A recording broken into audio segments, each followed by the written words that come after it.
रोषेई master शाशु kitchen को स्वागत। चलो देखिए आज गोटे आमर नुआ रेसिपी बनइबू।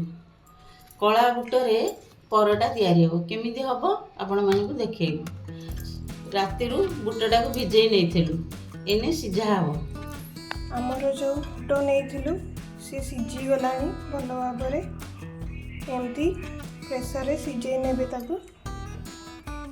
आमर अटा भी ये चकड़ा सैलानी परोटा पाई।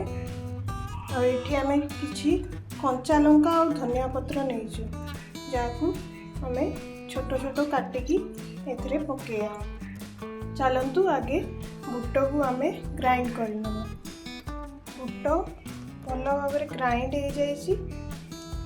आम ए कंचा लंका और धनिया पत्र जो काटिकी रखी आपको दबा टिके लंका पाउडर दबा आउ लुण स्वाद अनुसार देवे आउ भल भाव आपको गोले नेबे। देखो सांग माने आमर बुट जो ग्राइंडिंग करथिलु सबू भल भाव गोले देइचु। एबे चलंतु परोटा करिए। देखंतु एबे आमे तावा बसैचु आउ एमती गोल गोल करिकी गुला नेबे एथिरे पूरो देबे।